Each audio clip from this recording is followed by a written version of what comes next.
सब लोग भैया हिंदू के नाम पे इकट्ठा हो जाओ तो करना क्या है? नहीं नहीं, तुम्हारे बच्चों को पढ़ाना नहीं है, स्कूल नहीं खोलना है, अस्पताल नहीं खोलना है, सड़कें नहीं बढ़ानी है, तुम्हें कोई छात्रवृत्ति नहीं देना है, तुम्हारा लोन नहीं माफ करना है, तुम्हारी जिंदगी में कोई बदलाव नहीं करना। बस क्या फरसा लेके निकल पड़ो बस लड़ाई लड़ने के लिए हिंदू मुसलमान के नाम पे। मैंने कभी नहीं देखा किसी विश्व हिंदू परिषद वाले को वो कहे इस बात को कि जिस हिंदू का खून न खौला खून नहीं वो पानी है, सरकारी स्कूल खोलो।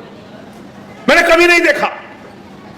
पीएचसी में जहां आपके लोगों का इलाज होता है, सरकारी अस्पताल में जहां आपके लोगों का इलाज होता है, जहां न्यूनतम दामों पे आपको स्वास्थ्य की सुविधाएं मिलनी चाहिए, वो अस्पताल बंद हो रहे हैं, जर्जर हो रहे हैं। कभी किसी हिंदू का खून नहीं खोलता। कभी नहीं कहते कि भाई इनका आरक्षण का हक मारा जा रहा है, इनके बच्चे स्कूल में पढ़ कैसे पाएंगे, उनको तो मिड डे मील की सुविधा कहां मिलेगी प्राइवेट स्कूलों में, आप सरकारी स्कूल क्यों बंद कर रहे हैं। कभी किसी हिंदू का खून खोलते मैंने नहीं देखा कि आरएसएस वाले, विश्व हिंदू परिषद वाले, बजरंग दल वाले निकल रहे हैं और कह रहे हो कि नहीं नहीं साहब मोदी जी हम आपको सरकारी स्कूल बंद नहीं करने देंगे। पूरे देश भर में जितने विश्वविद्यालय हैं उसमें 45 में से 38 विश्वविद्यालयों में आपने सवर्ण जातियों के लोगों को वीसी बना रखा है। क्या आपको पिछड़े समाज के लोगों में, एससी एसटी में आपको कोई भी व्यक्ति इस योग्य नहीं लगता कि वो वाइस चांसलर बनाया जा सके? कौन सा वो मुसलमान है जिसने आपके आरक्षण का विरोध किया? उसका नाम बताइए आप मुझे। किसी ने किया क्या? किसी मुसलमान ने आपके आरक्षण का विरोध?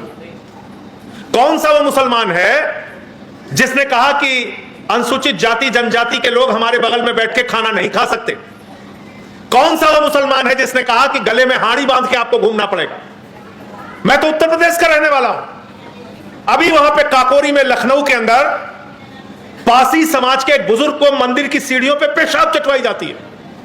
यही बगल में बुलंदशहर है, सीआरपीएफ का एक जवान जो एससी समाज से आता था उसको घोड़ी पे नहीं चढ़ने दिया गया। मध्य प्रदेश के अंदर एससी समाज के एक व्यक्ति को उस शमशान में अंतिम संस्कार नहीं करने दिया गया जो दूसरे समाज के लिए आवंटित था।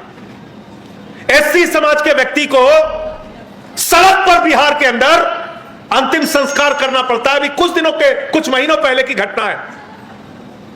और आपको कहते हैं हिंदू हिंदू हिंदू हिंदू के नाम पे सब लोग इकट्ठा हो जाओ, चलो मुसलमानों से लड़ो, हमारा साथ दो। इससे आपका भला कतई होने वाला नहीं है। तो पहला काम आपको तो यह करना है कि इनकी नफरत की राजनीति को लात मार के पहला काम करना है, मेरा हक मुझको दो, हमारा हक मुझको दो, तब आगे तुमसे कोई बात करेंगे। सवाल यह है कि हम लोग जाति जनगणना की तो बात कर रहे हैं, पूरे देश में इस मुद्दे को उठा रहे हैं। मैंने पार्लियामेंट में भी इस पे बोला। आपने नॉट फाउंड सुइटेबल का मुद्दा उठाया, मैंने उस पर भी पार्लियामेंट में बोला कि भाई ये एक अच्छी कैटेगरी आपने निकाल के रखी है कि जिसको भी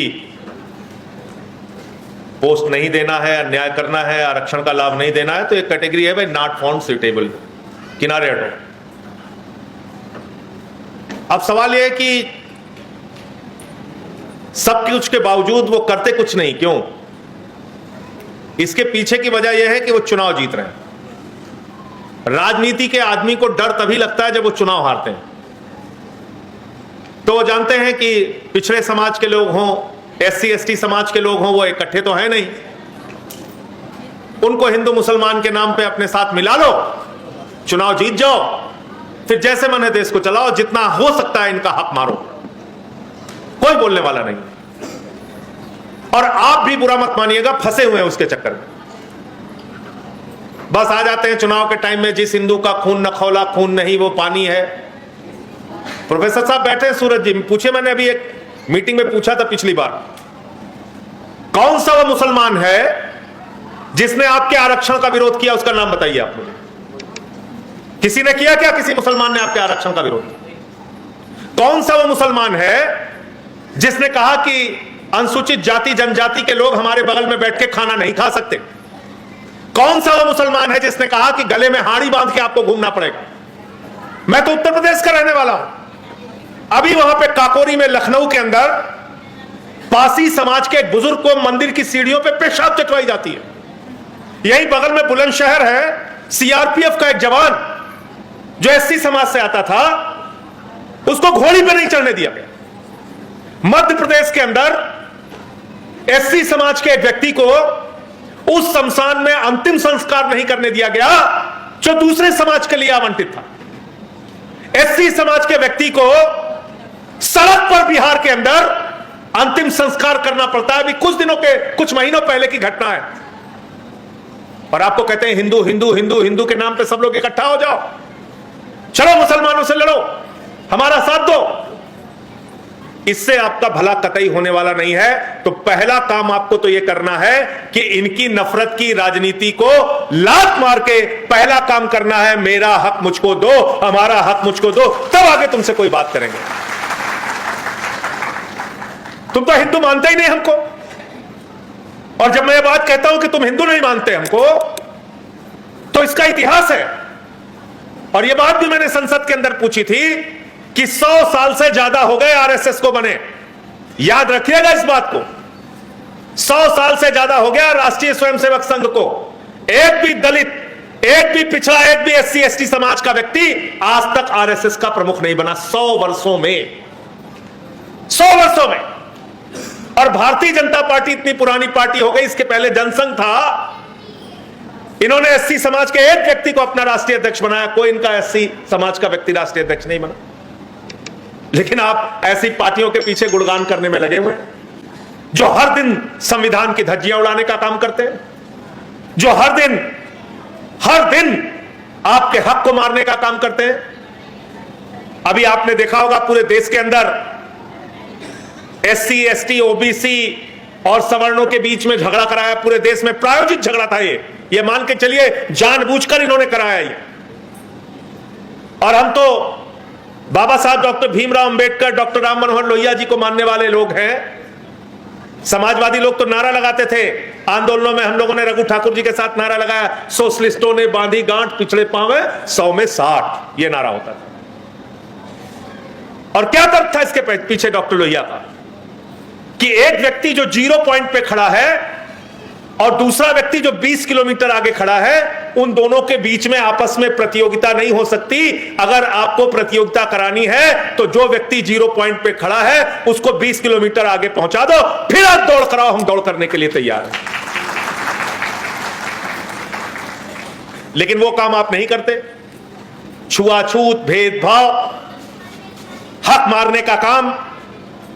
मुझसे बहुत जजेस नाराज हो गए, लेकिन मैं चिंता नहीं करता इस बात की। आप नाराज होते हो, कोई बात नहीं। मैंने एक बार संसद में सवाल पूछ लिया कि जरा आप बताइए कितने जजेस हैं हिंदुस्तान के अंदर जो एससी एसटी ओबीसी से आते हैं। गला सूख गया सरकार का, हकलाने लगे, आवाज ही नहीं निकल रही थी। मैंने कहा भैया बताओ ना कितने आते हैं हाई कोर्ट और सुप्रीम कोर्ट में जजेस एसटी एसटी ओबीसी के।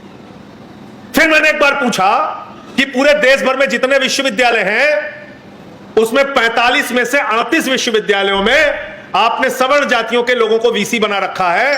क्या आपको पिछड़े समाज के लोगों में, एससी एसटी में आपको कोई भी व्यक्ति इस योग्य नहीं लगता कि वो वाइस चांसलर बनाया जा सके? फिर उनका गला सूख गया। फिर मैंने उनसे पूछा कि असिस्टेंट प्रोफेसर के लेवल पे, प्रोफेसर की नियुक्ति पे आप तमाम जो भर्तियां करते हैं उसमें 80% हक मारे बैठे हुए हैं आरक्षण का, तो आप बताइए क्या उनको उस समाज से आपको योग्य लोग नहीं मिलते? फिर गला सूख गया। तो जब भी आप इनसे अपने हक की बात करेंगे इनका गला सूख जाता है, ये जवाब नहीं देते। क्या कहते हैं? सब लोग भैया हिंदू के नाम पे इकट्ठा हो जाओ, तो करना क्या है? नहीं, तुम्हारे बच्चों को पढ़ाना नहीं है, स्कूल नहीं खोलना है, अस्पताल नहीं खोलना है, सड़कें नहीं बनानी है, तुम्हें कोई छात्रवृत्ति नहीं देना है, तुम्हारा लोन नहीं माफ करना है, तुम्हारी जिंदगी में कोई बदलाव नहीं करना। बस क्या फरसा लेके निकल पड़ो बस लड़ाई लड़ने के लिए हिंदू मुसलमान के नाम पे। इसके लिए तैयार हो सब लोग? अगर यही काम करते रहोगे अगले 100 साल तक उत्थान होने वाला नहीं है समाज के पिछड़े वर्ग के, शोषित वंचित लोगों का। इसको याद रखना। कितने स्कूल बंद हुए आप कल्पना कर सकते हैं? प्रोफेसर रतन लाल जी बैठे हुए यहां पे, आप जानेंगे तो आपको रुलाई आएगी। जब से प्रधानमंत्री नरेंद्र मोदी जी की सरकार बनी है पूरे हिंदुस्तान के अंदर 1 लाख सरकारी स्कूल बंद हुए। 1 लाख सरकारी स्कूल। कौन पढ़ता है उन सरकारी स्कूलों में? किसके बच्चे पढ़ते हैं उन सरकारी स्कूलों में? 1 लाख सरकारी स्कूल देश भर में बंद हुआ। मैंने कभी नहीं देखा किसी विश्व हिंदू परिषद वाले को वो कहे इस बात को कि जिस हिंदू का खून न खौला खून नहीं वो पानी है, सरकारी स्कूल खोलो। मैंने कभी नहीं देखा। पीएचसी में जहां आपके लोगों का इलाज होता है, सरकारी अस्पताल में जहां आपके लोगों का इलाज होता है, जहां न्यूनतम दामों पे आपको स्वास्थ्य की सुविधाएं मिलनी चाहिए, वो अस्पताल बंद हो रहे हैं, जर्जर हो रहे हैं। कभी किसी हिंदू का खून नहीं खोलता, कभी नहीं कहते कि भाई इनका आरक्षण का हक मारा जा रहा है, इनके बच्चे स्कूल में पढ़ कैसे पाएंगे, उनको तो मिड डे मील की सुविधा कहां मिलेगी प्राइवेट स्कूलों में, आप सरकारी स्कूल क्यों बंद कर रहे हैं। कभी किसी हिंदू का खून खोलते मैंने नहीं देखा कि आरएसएस वाले, विश्व हिंदू परिषद वाले, बजरंग दल वाले निकल रहे हैं और कह रहे हो कि नहीं नहीं साहब मोदी जी हम आपको सरकारी स्कूल बंद नहीं करने देंगे, योगी जी हम सरकारी स्कूल बंद नहीं करने देंगे। कभी देखा आपने? नहीं। किस बात पे लड़वाएंगे आपको? अरे भैया ये होटल किसके नाम से है, ये बाबा रेडीमेड की दुकान किसके नाम पे है, ये कैसे आपने इसमें हिंदू नाम लिख लिया, इसके ऊपर लड़ाई लड़ेंगे, इसके ऊपर झगड़े कराएंगे। एक आदमी दीपक कुमार, उसका गुनाह क्या, उसने एक मुसलमान बुजुर्ग की जान बचाई, ये बेचारा उसका, ये उस बेचारे का गुनाह हो गया मोहम्मद दीपक कुमार का, उसने जान बचाई एक बुजुर्ग की। क्या एक बुजुर्ग की जान बचाना अपराध है? उसने कोई गुनाह कर दिया, उसकी जान के पीछे पड़े हुए, मुकदमे पे मुकदमा, एफआईआर पे एफआईआर, उसके जिम के ऊपर हमला। कहां हम लेके जा रहे हैं समाज को? हमारे अंदर की वैज्ञानिक सोच मार दे रहे हैं प्रधानमंत्री जी। कभी खड़े होके कुछ, कभी खड़े होके कुछ, ऊट पटांग सब बोलते रहते हैं, कहते नाली के गैस से चाय बना लो। ऐसा व्यक्ति हमारे देश का प्रधानमंत्री है। एक कार्यक्रम में गए, बिहार के अंदर सभा कर रहे थे, कह रहे थे सिकंदर जब बिहार में आया था तो बिहारियों ने मार के भगाया था, तो बिहारी लोग कहे भैया सिकंदर कभी बिहार में नहीं आया। ऐसे मत करो हमारे साथ, ऐसे मत करो।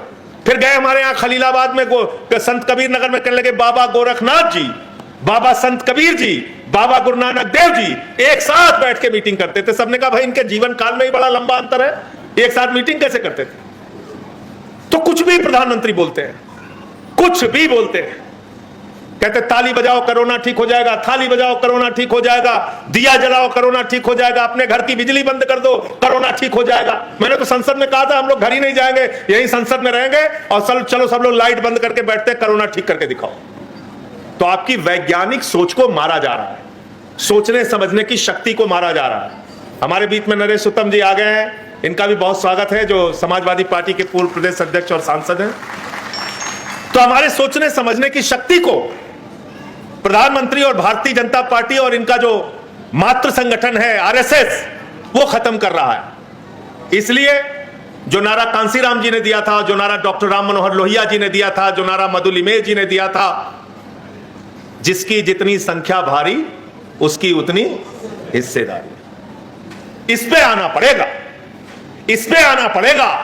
और जाति जनगणना तो आपको करानी पड़ेगी कई कारणों से। एक कारण यह कि आरक्षण की व्यवस्था जातियों के संख्या के आधार पर मिल रही है कि नहीं मिल रही है, नंबर एक। और दूसरा कारण यह कि तमाम कल्याणकारी योजनाओं का लाभ उन जाति, उन वर्ग के लोगों को मिल रहा है कि नहीं मिल रहा है, नंबर दो। और नंबर तीन, जो चुनाव में तुम दादागिरी करते हो, सीना ठोकते हो, हम इनका हक मारेंगे, हक मारेंगे, तुम्हारी जमानतें जब्त कराने के लिए कितनी संख्या है पिछड़े वर्ग के लोगों की, शोषित वंचित समाज के, SC ST लोगों की, वो बताने के लिए।